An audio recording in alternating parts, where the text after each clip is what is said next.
Phryne adalah seorang pelacur terkenal dari Athena, Yunani kuno. Dia lebih dikenal karena kasus pengadilan yang dimenangkannya dengan memamerkan tubuhnya bertelanjang. Nama aslinya adalah Mnesarete, tetapi orang-orang menyebutnya sebagai Phryne, kodok, karena kulitnya yang kuning.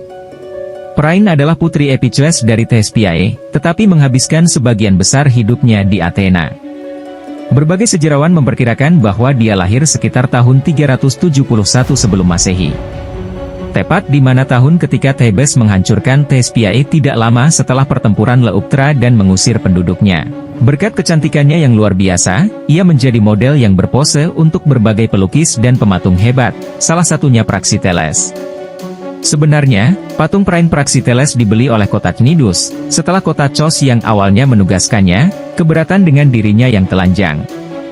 Namun hal itu menjadi daya tarik wisata yang begitu populer sehingga kota itu berhasil melunasi seluruh utangnya.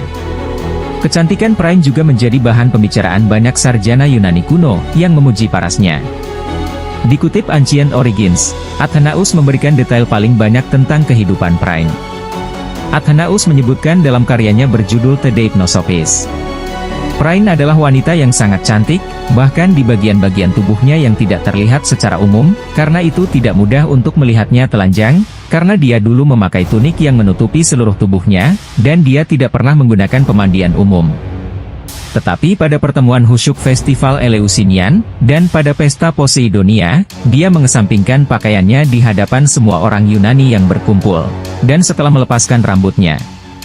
Athenaeus juga mencatat bahwa Phryne adalah wanita mandiri terkaya pada masanya.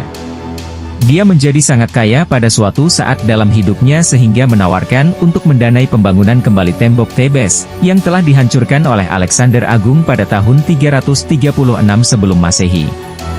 Dia menuntut agar kata-kata, dihancurkan oleh Alexander, dipulihkan oleh Phryne si pelacur, akan tertulis di dinding.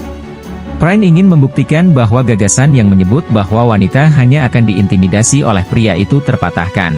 Dia ingin membangun kembali apa yang telah dihancurkan Alexander Agung. Bahkan dalam hal ini bukan sembarang wanita, tetapi seorang pelacur. Namun, tawaran Phryne ditolak oleh para patriarki kota dan temboknya tetap dalam kehancuran.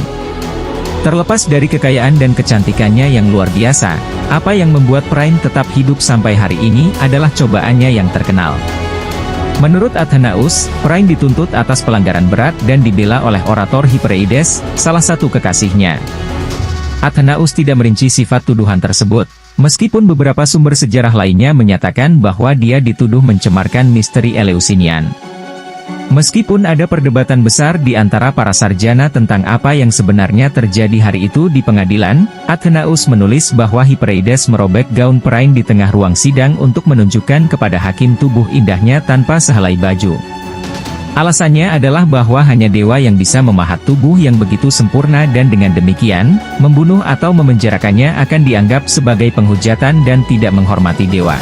Hakim pun luluh seketika dengan apa yang terjadi. Kasus yang dilaporkan seolah lenyap begitu saja.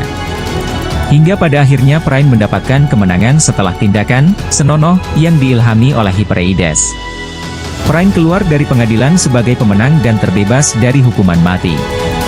Ceritanya menginspirasi beberapa karya seni, termasuk lukisan Phryne di depan Areopagus oleh Jean Leon Gros dari tahun 1861.